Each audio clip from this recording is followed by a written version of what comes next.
Hello student, आज हम start करने वाले हैं एक इम्पॉर्टेंट चैप्टर ग्रेविटेशन।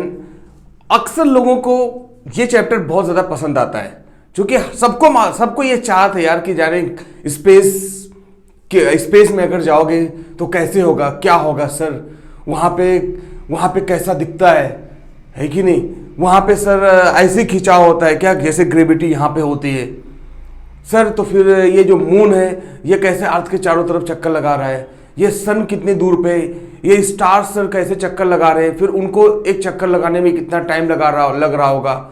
बहुत सारे क्वेश्चंस इंसान के दिमाग में होता है। फिर ये मून है जो अर्थ की तरफ क्यों नहीं गिर जा रहा है सर, तो फिर ये एप्पल क्यों गिर जा रहा है, जो हमने आप बहुत ज़माने से सुना होगा कि न्यूटन ने बोला ग्रेविटेशन क्या है भाई। जब एक एप्पल पेड़ के नीचे न्यूटन बैठे हुए थे और एक एप्पल गिरा और उन्होंने बोला कि this is nothing but gravitation, but reality Apple की वो है नहीं। आप इंसाइक्लोपीडिया में जाओगे देखोगे तो ये कहानी जो है ये एक बनाई हुई है। एप्पल ऐसा कुछ नहीं था कि न्यूटन बैठे हुए थे, एप्पल गिरा और उन्होंने बोला कि ये ग्रेविटेशन, उनके दिमाग में ख्याल आ गया, ऐसा कुछ नहीं है। ठीक है, कोई भी चीज़ गिर रही थी लेकिन इतनी भारी भरकम मून जो है वो उनके ज़माने में टेलीस्कोप था। न्यूटन ने खुद एक टेलीस्कोप बनाया था जिसको रिफ्लेक्टिंग टेलीस्कोप बोलते हैं। तो न्यूटन देख रहे थे यार कि आखिरकार ये जो है एप्पल नीचे गिर जा रहा है, या दुनिया का कोई भी नॉर्मली हम लोग जो चीज़ें देख रहे थे वो नीचे गिर जा रहा था ज़मीन पर, तो फिर ये मून क्यों नहीं गिर रहा है, ये इतना बड़ा सा है। फिर ये जो है अलग अलग और प्लैनेट्स है, जुपिटर, वीनस, मर्क्यूरी, ये सब क्यों नहीं गिर रहे हैं। ये भी क्वेश्चन आ रहा था यार कि ये जो सन है इतना ज़्यादा बड़ा है तो फिर सन की तरफ ये अर्थ क्यों नहीं भाग जा रही है, या फिर ये क्या हो रहा है, मतलब मसला क्या है। फिर एप्पल या जो भी छोटी छोटी चीज़ें हैं वही क्यों अट्रैक्ट हो रही है जो है अर्थ की तरफ। तो बाद में न्यूटन के दिमाग में आया कि नहीं, ये जो जितना दुनिया के अंदर जितनी भी चीज़ें हैं पूरी यूनिवर्स के अंदर, उनमें आपस में एक फोर्स लग रहा है और वो फोर्स डिपेंड कर रहा है उनके मासेस पर और उनके बीच की दूरी पर। तो इसी को न्यूटन ने यूनिवर्सल लॉ ऑफ ग्रेविटेशन दिया। तो ये सब जो कहानी होती है रियल में, अगर ग्रेविटेशन की मैंने पूरा हिस्ट्री बताई है लगभग 40 मिनट में, आप चेक कर लेना। History of gravitation, origin of gravitation मैंने डाला है, ठीक है। वहां पे आपको पता चलेगा रियलिटी क्या है। शुरुआत तो हुई थी भाई अरिस्टोटल से कि कोई भारी चीज पहले गिरेगी और हल्की चीज बाद में गिरेगी। बाद में जो है ये बात को लोग अलग अलग तरीके से डिफाइन करते रहे। एक साइंटिस्ट गैलीलियो है, तो गैलीलियो एक एस्ट्रोनॉमर थे, उन्होंने इस बात को नहीं माना और उन्होंने इस बात का पूरा एविडेंस के साथ क्या किया, डिसअप्रूव किया। किसकी बात को, अरिस्टोटल को। उन्होंने बोला नहीं, भारी चीज पहले नहीं, या भारी चीज या कोई हल्की चीज हो, सारी की सारी एक ही साथ में गिरती है। बस फर्क ये है कि जो भारी चीज होता है उसके अंदर ज्यादा ग्रेविटेशनल फोर्स होता है, जो भारी चीज होती है उसके अंदर ज्यादा ग्रेविटेशनल फोर्स होता है। तो उन्होंने उसका नाम इनर्शिया दिया। और बाकी गैलीली ने यह बताया कि जो भी ऑब्जेक्ट दुनिया में जितना भी चीजें हैं, चाहे वो भारी हो, चाहे वो ज्यादा वजन हो, चाहे वो कम वजन हो, वो सब के सब एक ही साथ में गिरते हैं। क्यों? चूंकि उनका जो एक्सेलरेशन होता है वो एक होता है। अब उसका जो एग्जैक्ट डेफिनेशन, एग्जैक्ट पूरा वेरीफाई करने वाले एविडेंस के साथ जो है मैथमेटिकली बताने वाले वो थे न्यूटन। तो न्यूटन ने, अगर देखा जाए, आप न्यूटन की जिंदगी को देखोगे, जब आप हिस्ट्री में जाओगे तो न्यूटन ने क्या किया, न्यूटन ने जो भी रिसर्च किया वो कहीं ना कहीं केपलर के प्लैनेटरी लॉज ऑफ मोशन और गैलीलियो की जिंदगी का जो रिसर्च था उसको उठाया, और उन दोनों को उठाकर उसके बाद आपके सामने जो भी ग्रेविटेशन चैप्टर है, जो चीजें मिलती हैं, कहीं ना कहीं उन लोगों का दिया हुआ है। ऐसा नहीं कि मतलब न्यूटन ने खुद अलग से कुछ नहीं किया, मैं ग्रेविटेशन की स्पेशली बात कर रहा हूं। हालांकि न्यूटन को अक्सर लोगों से पूछो तो न्यूटन को लोग ग्रेविटेशन के ही नाम से ज्यादा पुकारते हैं, लेकिन रियलिटी में ग्रेविटेशन के बारे में अगर देखा जाए तो उसी से रिलेटेड जो है प्लैनेटरी मोशन जो है उन्होंने केपलर ने पहले दे दिया था, और उसके बाद जो है गैलीली ने, ठीक है, इसके बारे में पहले बता चुके थे। अब न्यूटन ने उसको कैरी फॉरवर्ड किया। अब न्यूटन ने एविडेंस के साथ उसको दिया, मैथमेटिकली प्रूफ दिया। और चूंकि उनके जमाने में टेलीस्कोप भी आ गया था 1968 में, उन्होंने 1668 में न्यूटन ने जो है टेलीस्कोप भी अपना खुद का बना दिया था जिससे और ज्यादा क्लियर दिखता था। तो ये सारी चीजें हैं जिसकी वजह से ये आपके सामने ग्रेविटेशन चैप्टर आया। तो हम लोग क्या देखने वाले हैं, ये देखेंगे भाई क्या क्या इसमें पढ़ने वाले हैं। आपको महाराष्ट्र बोर्ड में हम स्टार्ट करेंगे कि भाई क्या क्या चीजें हैं आपको और पहले इंट्रोडक्शन में बताता हूं कि क्या क्या स्टार्ट करूंगा, उसके बाद फिर वन बाय वन करके एक एक को डिस्कस करते हैं। बहुत सिंपल सा चैप्टर है और बहुत काफी छोटा भी चैप्टर है, ठीक है। तो अभी हम लोग देखते हैं भाई सबसे पहले क्या पढ़ेंगे। तो सबसे पहले हम लोग पढ़ेंगे जो है फोर्स कौन सा लगता है भाई, कोई भी ऑब्जेक्ट अगर गोल गोल घूम रही है। सबसे पहला पॉइंट याद रखना, फोर्स एंड मोशन। तो सबसे पहला पॉइंट ये है कि हम लोग फोर्स एंड मोशन पढ़ेंगे। कौन सा भाई, force and motion. Force and motion chapter number 1 है आपके महाराष्ट्र बोर्ड का, याद रखना। तो सबसे पहली बात फोर्स एंड मोशन पढ़ेंगे। क्यों फोर्स एंड मोशन, कि अगर कोई भी ऑब्जेक्ट गोल गोल घूम रही है तो उस पर फोर्स कौन सा लगता है। तो उस पर एक फोर्स लगता है सेंटर की तरफ, जिसको सेंट्रीपिटल फोर्स बोलते हैं, और एक सेंटर से बाहर लगता है जिसको सेंट्रीफ्यूगल फोर्स बोलते हैं।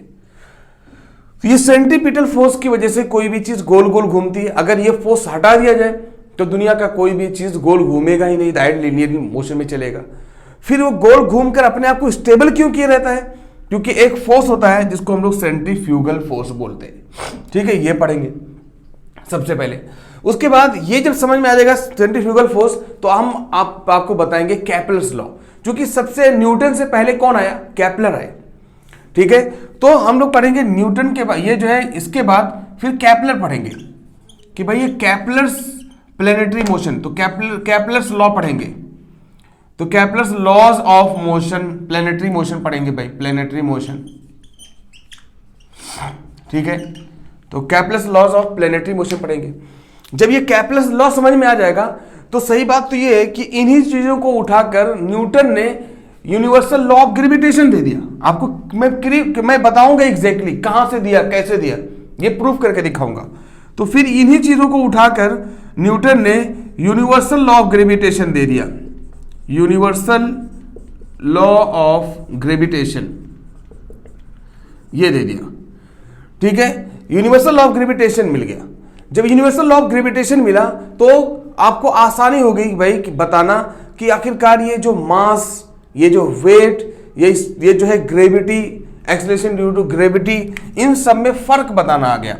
क्योंकि यूनिवर्सल लॉ ऑफ ग्रेविटेशन जब हमें मिल गया तो ये जो वेट का कॉन्सेप्ट है, लोग बोलते हैं वेट सर मून पर वेट जितना होगा उतना क्या अर्थ पर होगा, नहीं, क्योंकि gravity, acceleration due to gravity क्या है, बदलती रहती है।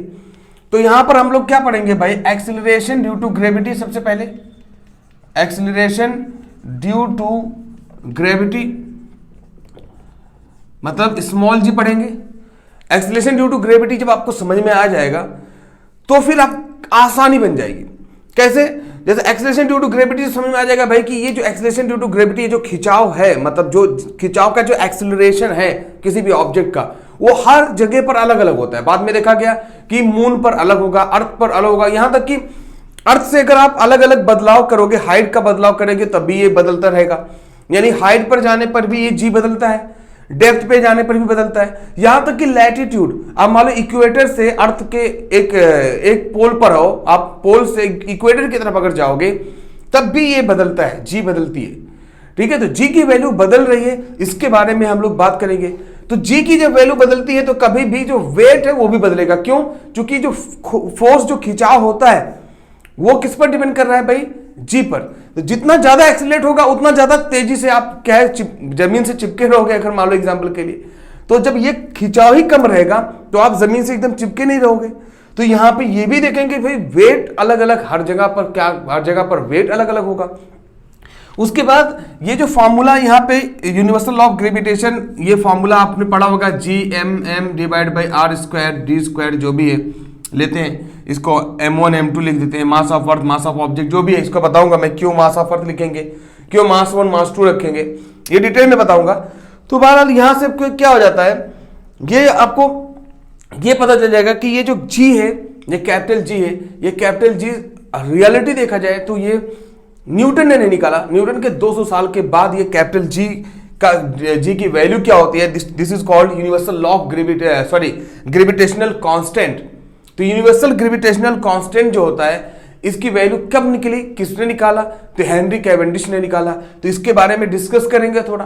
तो यहां पे एक पता चल जाएगा कि ये जो वैल्यू है ये फिक्स्ड है, यूनिवर्सली फिक्स्ड है, कहीं नहीं बदलेगी, लेकिन ये स्मॉल जी की वैल्यू बदलती है। तो ये कॉन्सेप्ट आ जाता है स्मॉल जी कैपिटल जी। ठीक है, यही सब चीजें हैं छोटी छोटी जो जिसको आपको पढ़ना है। अगर ये सब आएगा तो उसमें कुछ है नहीं चैप्टर के अंदर। ठीक है, उसके बाद फिर आपको पढ़ना रहेगा भाई कि ये जो किसी रॉकेट को लॉन्च करने के लिए, मैं आपको ऐसे जनरली बताऊंगा, किसी रॉकेट को लॉन्च करने के लिए कम से कम कितनी वेलोसिटी देनी पड़ती है। फिर जो है पोटेंशियल एनर्जी क्या होता है, ग्रेविटेशनल पोटेंशियल एनर्जी क्या होता है, जो जिससे अर्थ जो है आपको क्या काम करती है, बांध के रखती है आपको। अर्थ आपको क्या है, अर्थ आप पर एक एनर्जी लगाती है जिसकी वजह से आप क्या है, एक अर्थ पर आप फिक्स्ड रहते हो। तो फिर वो एनर्जी है क्या भाई, उसको ग्रेविटेशनल पोटेंशियल एनर्जी बोलते हैं। तो अगर मान लो अर्थ के सरफेस को छोड़ना है तो आपको ग्रेविटेशनल पोटेंशियल एनर्जी से ज्यादा एक एनर्जी लगानी पड़ेगी, काइनेटिक एनर्जी। तो ग्रेविटेशनल पोटेंशियल एनर्जी को चेंज करोगे काइनेटिक एनर्जी में, तो आप क्या है, मूव करना चालू कर दोगे। तो आप मूव करोगे, अर्थ के सरफेस को छोड़ोगे। अगर मान लो इतना तेजी से मूव कर जाओ कि ग्रेविटेशनल फील्ड को ही छोड़ दो अर्थ के, तो हम लोग उसको एस्केप वेलोसिटी बोलेंगे। तो एस्केप वेलोसिटी कितनी होती है, तो अर्थ पर एस्केप वेलोसिटी कितनी होती है, अलग अलग जगह पर अलग अलग एस्केप वेलोसिटी होगी, अलग अलग प्लेनेट पे अलग अलग एस्केप वेलोसिटी होगी। तो ये सारी चीजें हम लोग पूरा डिस्कस करेंगे। उसके बाद लास्ट में क्या क्या न्यूमेरिकल यूज किया जाएगा ये चैप्टर के लिए, जिससे आपको पूरा पूरा न्यूमेरिकल आसानी से हो जाए, उसको डिस्कस करेंगे, ऑल न्यूमेरिकल्स फॉर ग्रेविटेशन। उसके बाद लास्ट में जितने भी न्यूमेरिकल एक्सरसाइज के जितने भी क्वेश्चंस होंगे पूरा पूरा मैं डिस्कस करूंगा। Okay, thank you.